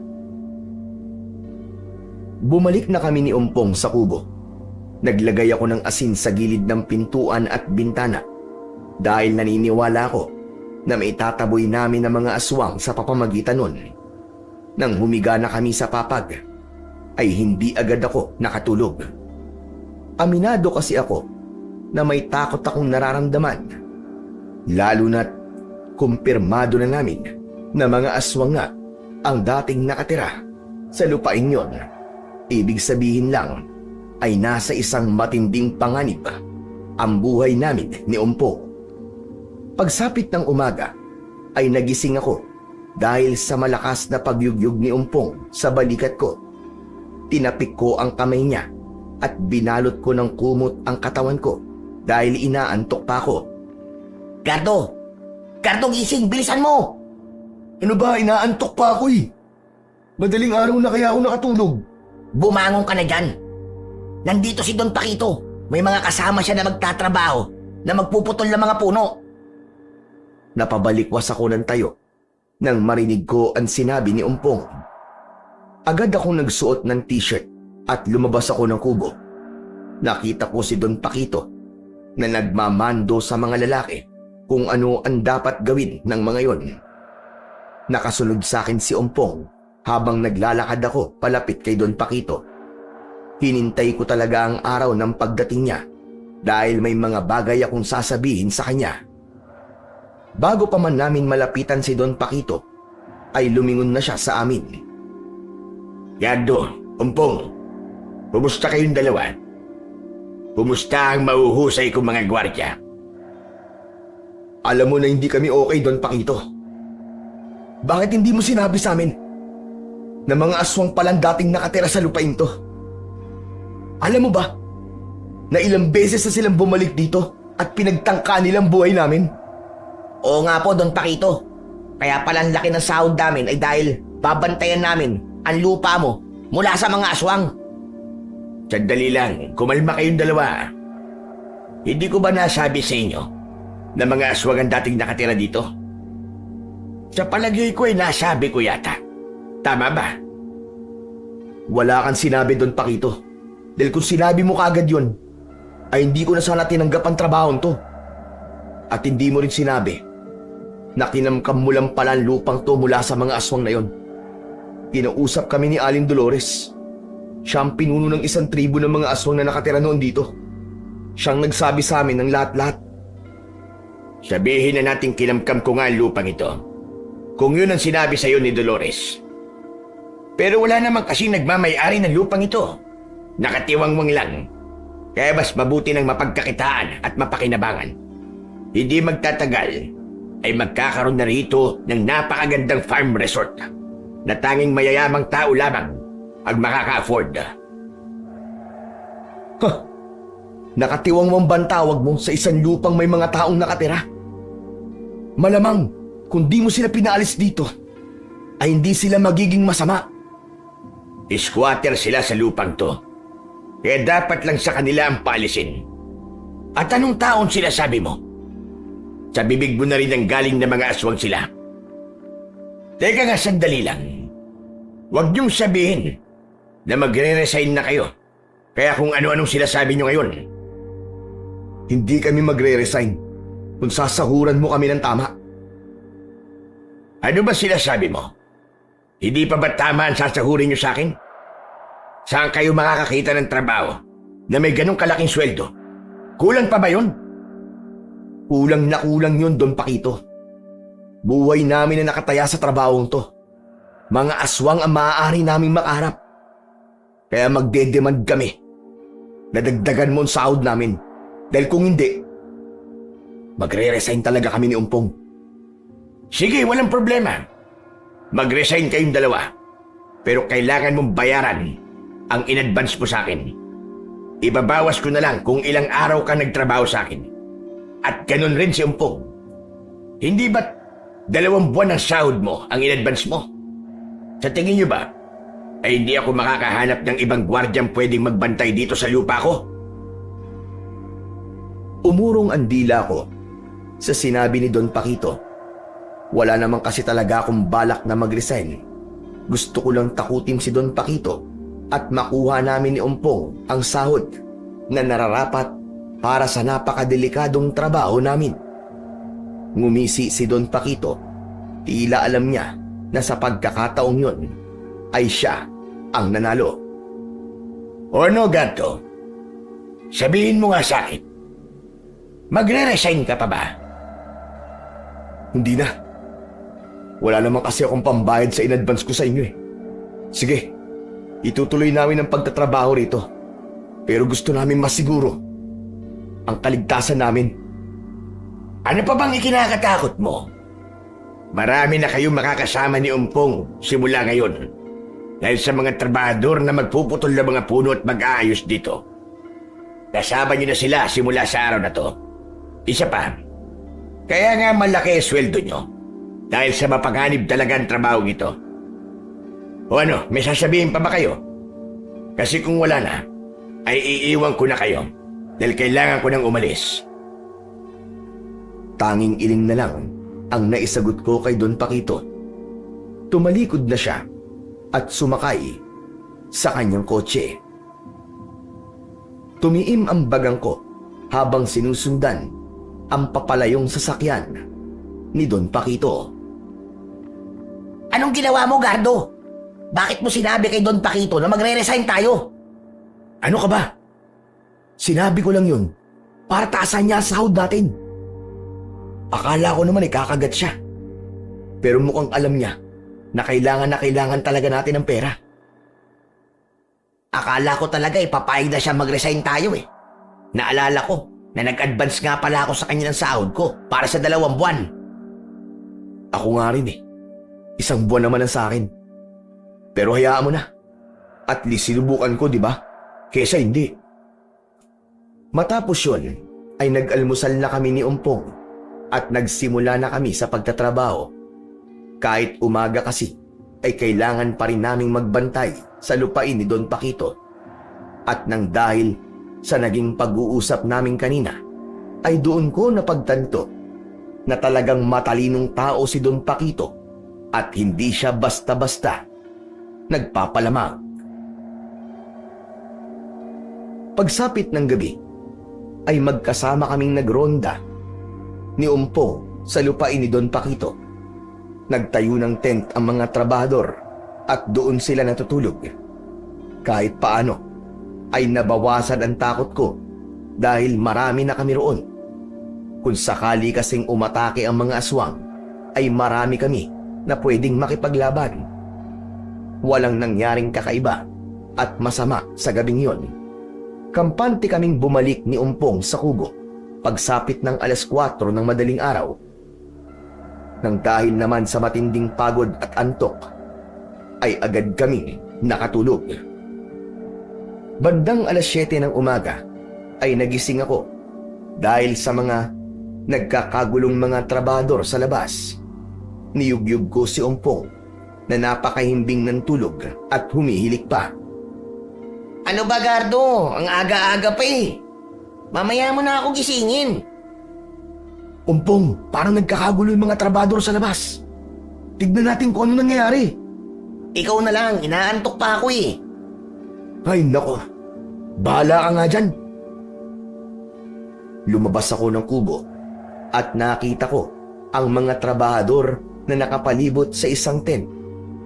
Lumapit ako sa kanila at tinanong ko kung anong nangyayari.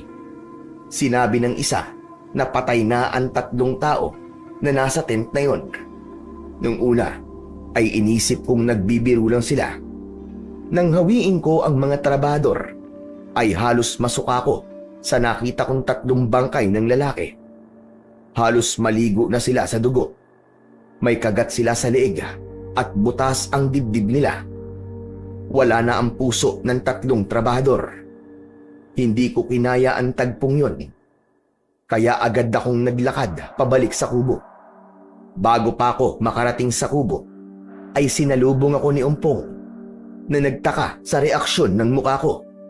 Oh, ano nangyari sa'yo? Bok, may mga patay. 3 trabador. Ano ka mo? Paano nagkaroon dito ng mga patay? Sigurado ako na mga aswang ang pumatay sa kanila. Sandali akong iniwanan ni Umpong upang tignan kung nagsasabi ba ako ng totoo. Maya-maya pa ay binalikan niya ako at maging siya ay mukhang masuka-suka ang itsura. Yari na! Umatake pala ang mga alagad ni Lucero kagabi. Mas makakabuti, Buk, kung malalaman ng mga trabador na may aswang dito, nang sa ganun ay makapag-ingat sila o kaya ay makapag-desisyon sila kung itutuloy pa ba nila ang pagtatrabaho dito. Bumalik ako sa mga trabador at sinabi ko sa kanila na mga aswang ang pumatay sa mga trabador.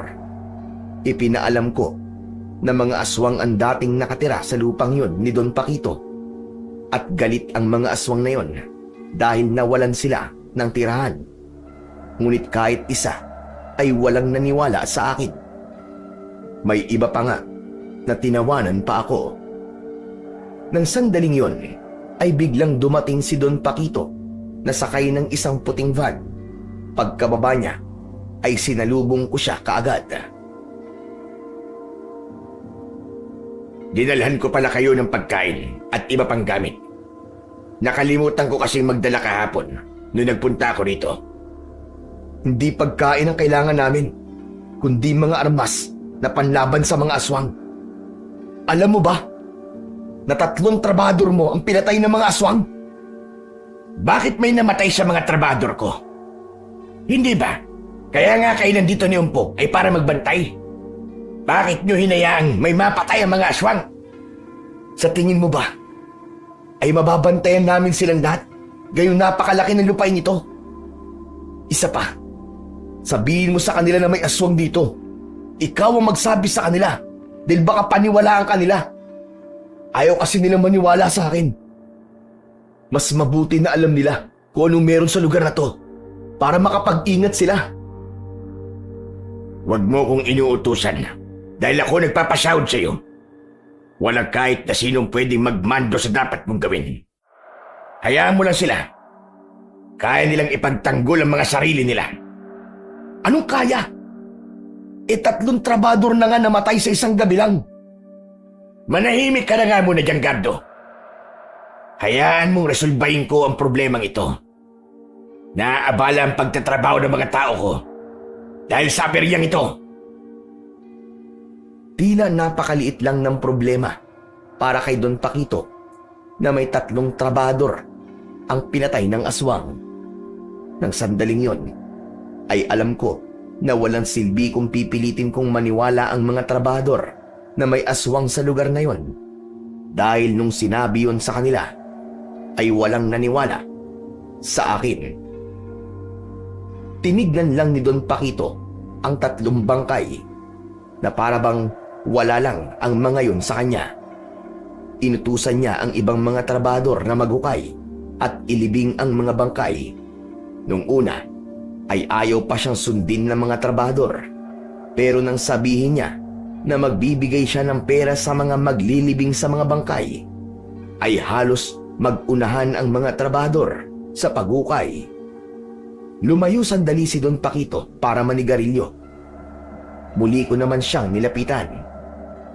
Bakit ba sunod ka na sunod sa akin, Gardo? Para sa kaalaman mo, ay kanina pa ako napipikon sa'yo. Mapikon ka na kung mapipikon ka. Pero gusto ko lang sabihin na mali ang pinapagawa mo sa kanila.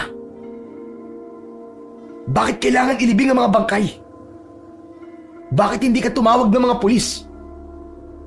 Walang signal sa lugar na ito. At alam mo yan. May sasakyan ka. Bumiyahe ka papunta sa bayan at i-report mo sa mga pulis ang nangyari dito. Hindi ba sabi ko sa'yo ay walang pwedeng mag-utos sa akin? Hindi utos yun.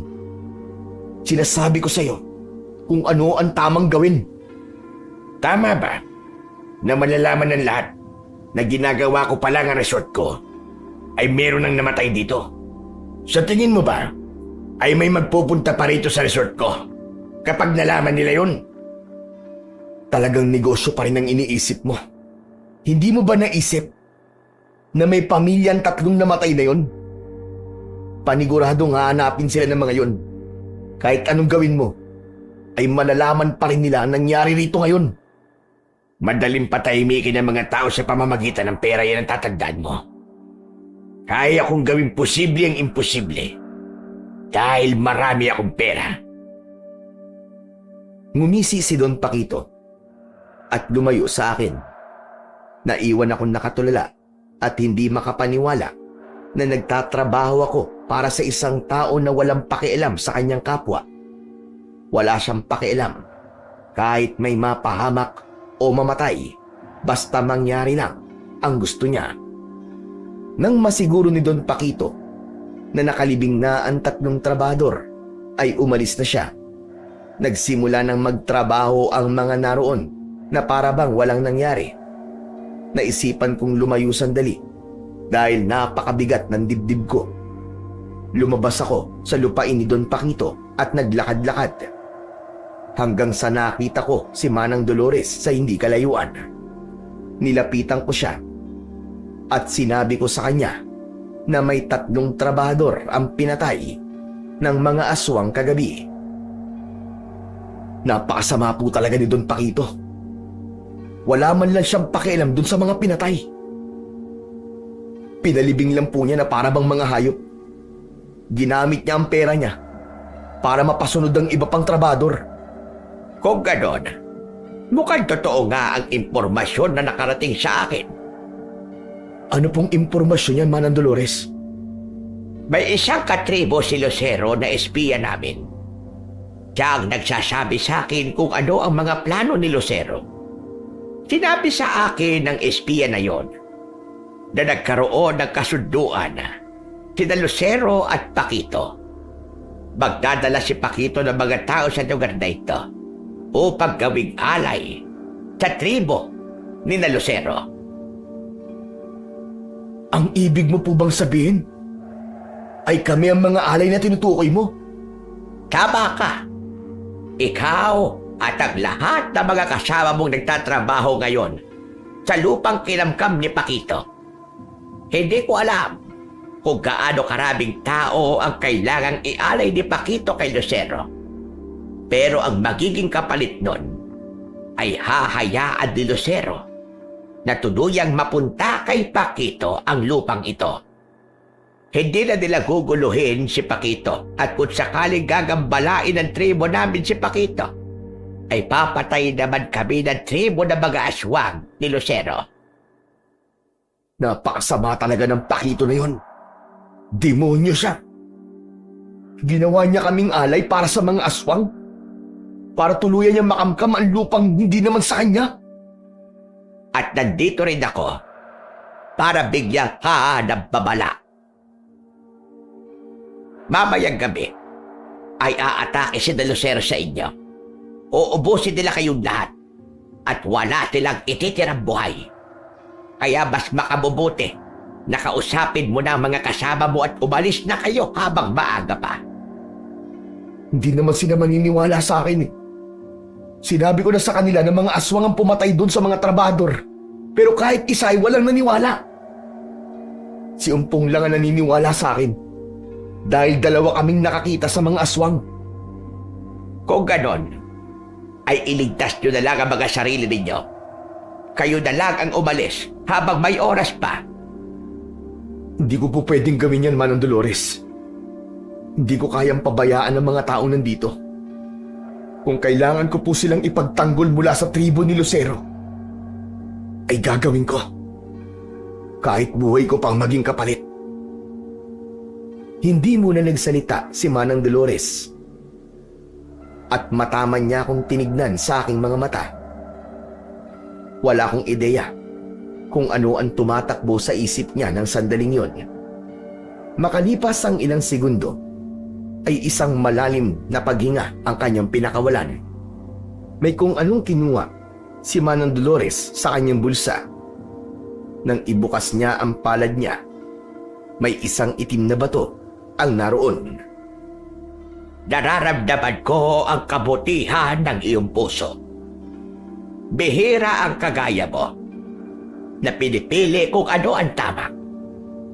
Mas gusto mo pang manganib ang iyong buhay para sa kapakanan ng mas nakakarami kesa sa iligtas ng iyong sarili. Kaya gusto kitang tulungan. Tanggapin mo ito. Dahil ito ang makakatulong sa iyo. Ano ho yan? Paano po ako matutulungan yan? Bato lang naman po yan eh. Hindi ito basta bato lang. Ito ay isang makapangyarihang mutya. Ito ay mutya ng aswang. Isang bagay na ipinamana pa sa akin ng aking ina bago siya malagutan ng hininga. Kapag hawak mo ito, ay tataglayin mo ang kakayahan at lakas ng isang aswang. Huwag kang mag-alala, dahil hindi ka naman magiging aswang ng tuluyan ng dahil dyan. Magkakaroon ka lang ng kakayahan na gaya ng sa amin, ngunit mas malakas nga lang. Gamitin mo ito upang protektahan ang iyong sarili at ang mga tao sa paligid mo. Alam ng mutya kung kailan mo siya kailangan. Kaya kusa niyang ipagkakaloob sa iyo ang kapangyarihan niya sa tamang oras at pagkakataon. Alam ko na totoo ang mga mutya dahil nabanggit na sa akin yon ng tatay kong manunugis. Kaya sigurado ko na totoo ang mga sinabi ni Manang Dolores. Walang pagdadalawang isip na tinanggap ko ang mutya ng aswang at isinilid ko yon sa bulsa ng aking pantalon. Maraming salamat po, Manang Dolores. Napakalaking tulong po nito sa akin. Hindi lang po sa akin, kundi sa lahat po ng mga kasama ko. Pero hindi mo po ba kami pwedeng tulungan mamayang gabi? Baka po pwedeng makipaglaban din kayo kina Lucero. Pasensya ka na. Pero ayaw makialam ng tribo namin sa laban ni Lucero. Yung pagligtas na ginawa namin sa inyo ng isa mong kasama ay hindi alam ni Lucero yon dahil paniguradong magagalit siya sa amin. Ipagdarasal ko na lamang na magtagumpay ka sa pagprotekta sa mga kasama mo at sa iyong sarili mamayang gabi. Matapos yung sabihin ni Manang Dolores ay umalis na siya. Inilabas ko ang mutya ng aswang at tinitigan ko yung mabuti. Umasa ako na sa pamamagitan ng mutyang yon ay magiging ligtas kaming lahat sa pag-atake ni Lucero. Tanging si Ompong lang ang sinabihan ko ng tungkol sa mangyayaring pagsalakay ng mga aswang mamayang gabi. Natakot siya ng sobra at sinabi niya na umalis na kaming dalawa dahil hindi maniniwala sa amin ang mga trabahador. Pero sinabi ko sa kanya na hindi ako papayag na papatayin ni na Lucero ang mga trabahador at ipinaalam ko sa kanya ang tungkol sa mutya ng aswang. Pagsapit ng gabi ay naghanda na kami ni Ompong. Kumuha siya ng kawayan at nilagyan niya yun ng tuli sa dulo upang maging sibat. Habang ako naman ay itak ang napiling armas na gamitin sa pakikipaglaban. Nasa loob kami ng kubo habang nakikiramdam sa paligid at hawak ang aming armas. Gardo, mamamatay na ba tayo ngayong gabi? Huwag kang magsalita ng ganyan, Bok. Dahil gagawin natin ang lahat para hindi tayo mamatay. Pero siguradong maraming aswang ang sasalakay ngayong gabi, Bok. Marami rin naman tayo, pero duda ko na may laban ng mga trabahador sa mga aswang. Sabi nang huwag kang mag-isip ng negatibo eh. Nasa panig natin ang Diyos at hindi niya tayo pababayaan kailanman. Manalig ka lang. Hindi nagtagal ay narinig namin ang sigawan ng mga trabahador sa labas. Sinabayan yun ng pag-angil at pag-ungol ng mga aswang.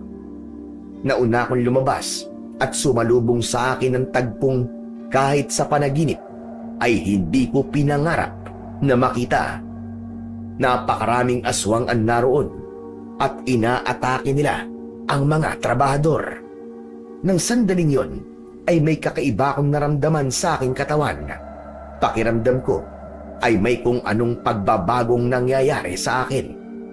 Naramdaman ko ang lakas ng mutya ng aswang at nasiguro ko na handa na ako makipaglaban. Buong tapang akong sumugod sa mga aswang. Bawat aswang na nilalapitan ko ay tinataga ko. Pakiramdam ko ay isa kong napakabangis na hayop. Kahit hindi mahaba at matulis ang mga kuko ko, ay kinalmot ko pa rin ang mga aswang at nakamamanga na bumaon yun sa laman ng aking mga kalaban. Sa gilid ng aking mata ay nakita ko si Ompong na bagamat bakas ang takot sa muka ay pilit pa rin nakikipaglaban. Nang napalibutan siya ng mga aswang ay malakas siyang sumigaw ng saklolo. Agad akong tumakbo papunta kay Ompong.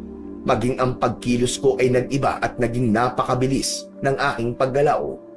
Lumundag ako at sumampa ko sa likod ng isang aswang at kinagat ko siya sa gilid ng kanyang leeg. Isa-isa kong pinatay ang mga aswang na nakapalibot kay Ompong gamit ang pinagsamang kakayahan ng isang tao at aswang. Hindi makapaniwala si Umpong na nagawa kong patayin ng mga aswang na kanina ay nagtangka siyang patayin.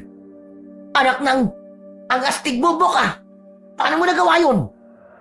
Dahil yun sa mutya ng aswang na ibinigay sa akin ni Manong Dolores kanina. Alam mo, parang kayang-kaya mong ubusin ang lahat ng aswang dito. Ikaw na lang kaya mag-isang makipaglaban sa kanila. Parang hindi mo na yata kailangan ng tulong eh.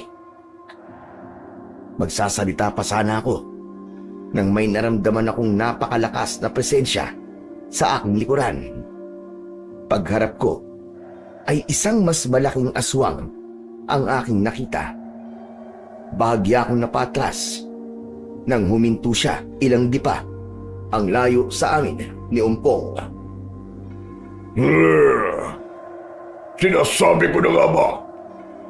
Hindi pwedeng hindi makikialam si Dolores sa mga ginagawa ko. Isang kahangalangan ang ginawa niyang ipagkatiwala sa isang tao ang butya ng aswang. Ikaw ba si Lucero, demonyo ka? Ang pinuno ng tribo ng masasamang aswang? Ako nga. At kayong lahat na nandito ay mga alay sa amin ni Pakito. Kaya kung ayaw niyong mas masaktan, huwag na kayong lumaban. Nagpapatawa ka ba? Mga tao kami. May pakiramdam at puso kami. Hindi kami bagay para ituring yung alay. At hindi kami papayag na maging alay ng isang demonyong kagaya mo. Napakalakas ng loob mo na magsalita sa akin ng ganyan. Iniisip mo ba na dahil nasa iyo ang mutya ng aswang ay matatalo mo na ako? Isa kang hangal kung iniisip mo yan. Sigurado ako na mapapatay kita. Hindi lang dahil sa mutya ng aswang, kundi dahil alam ko na nasa tabi ko ang Panginoong Diyos at hindi niya ako pababayaan. Naniniwala akong poprotektahan niya ako.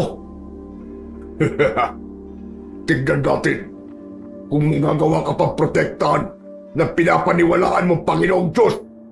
Kapag dinaslas ko ang leg mo, gamit ang aking mga ko. Walang babala na sumugod sa akin si Lucero. Kahit katiting na takot ay wala akong naramdaman at naniniwala ko na dahil yon sa mutya ng aswang. Sinalubong ko si Lucero at hinawakan ko ng maigpit ang braso niya nang akmang sasakmalin ako ng matutulis niyang kuko. Gumalaw ang isa pa niyang kamay. Binitiwan ko ang itak at ginamit ko ang isa pang kamay ko para pigilan ang kanyang pag-atake. Nagtama ang mga mata namin at alam ko na walang gustong magpatalo sa aming dalawa. Tinuhod ko ang pagitan ng mga hita ni Lucero at kumawala sa lalamunan niya ang napakalakas na sigaw. Nang bitiwan ko siya, ay kinuha ko ang itak pero agad niyang tinapakan ang aking kamay. Pinilit kong alisin ang kamay ko pero masyado siyang malakas. Ngumisi siya at kinalmot niya ang muka ko. Impit akong sumigaw nang naramdaman ko ang pagbaon ng mga kuko niya sa aking balat. Matapos yun, ay malakas niya akong sinipa sa muka. Nagpagulong-gulong ako at doon ko nakita si Umpong at ang iba pang trabador na hirap na nakikipaglaban sa iba pang mga aswang. Pinilit kong tumayo pero nahirapan ako dahil sa mga pinsalang natamo ko. Sabi ko na sa'yo kanina na kahit nasa iyo pa ang mutya ng aswang ay hindi mo ako matatalo dahil mas malakas ako kesa sa'yo.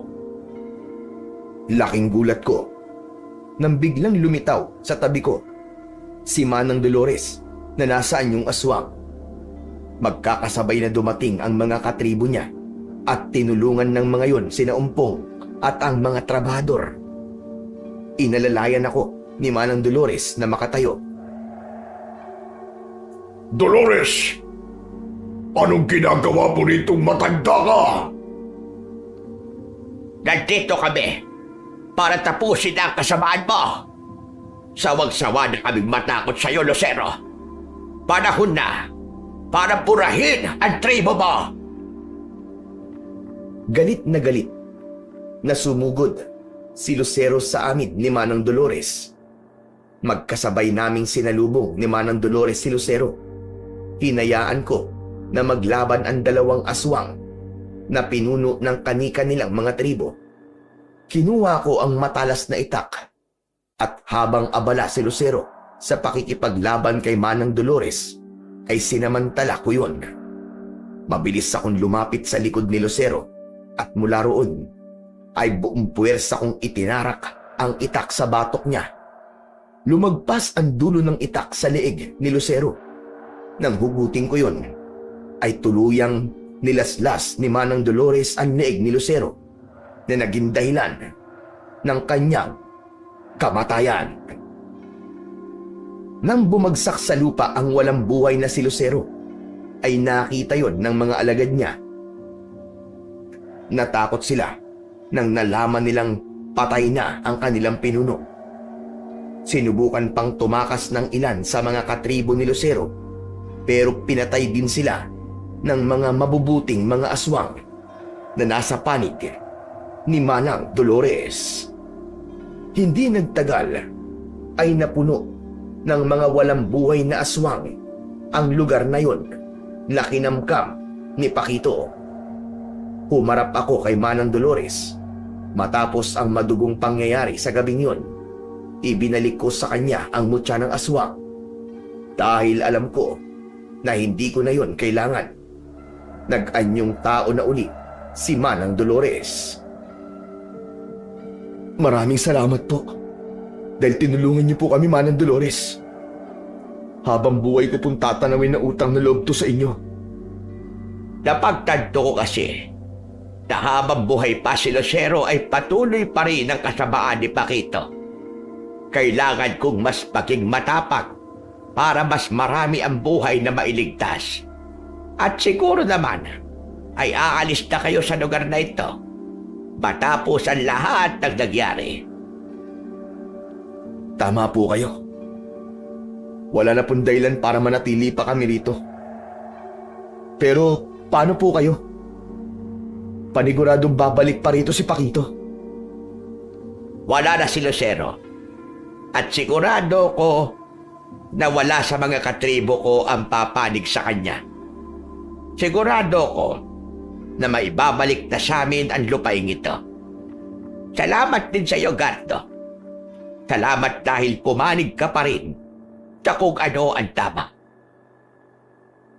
Matapos yun, ay umalis na sina Manang Dolores at ang mga kasamahan niyang mga aswang.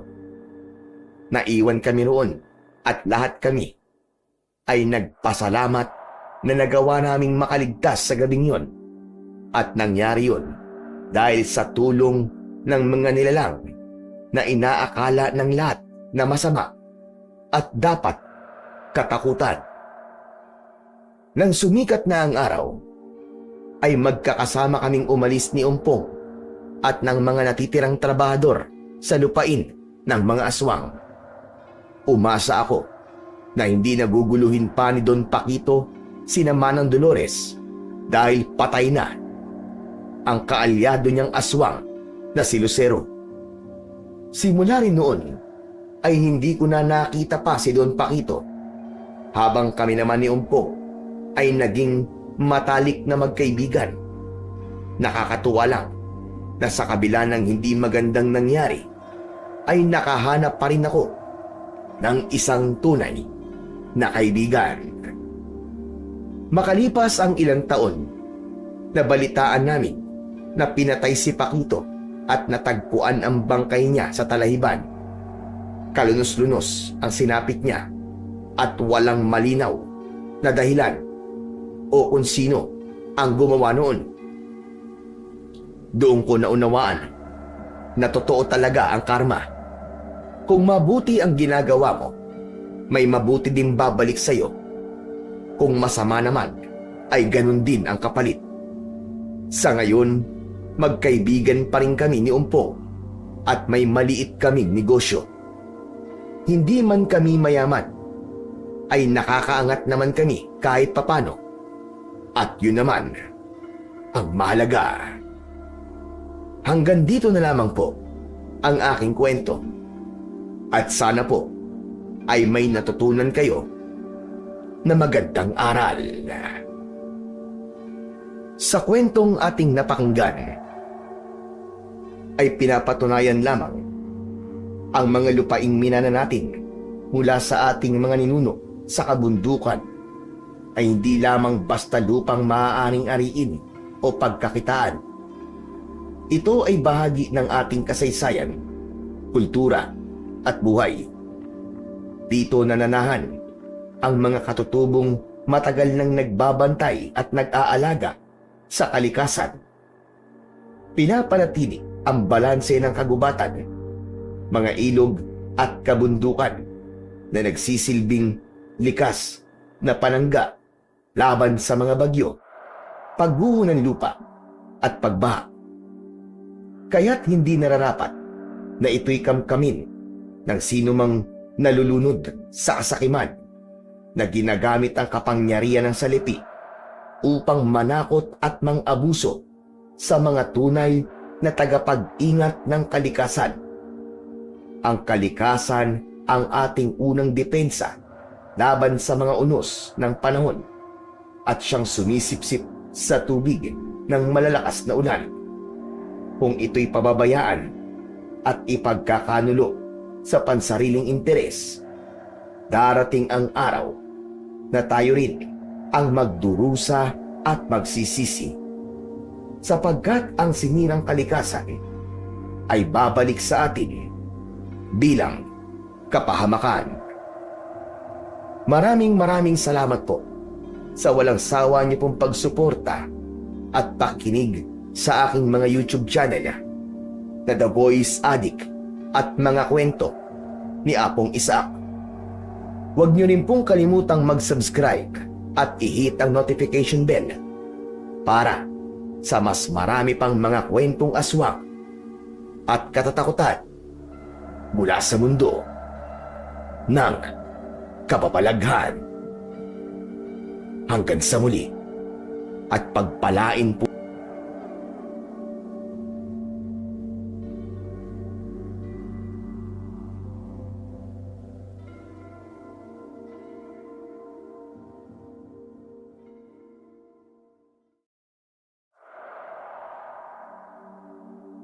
Isang mapagpalang araw po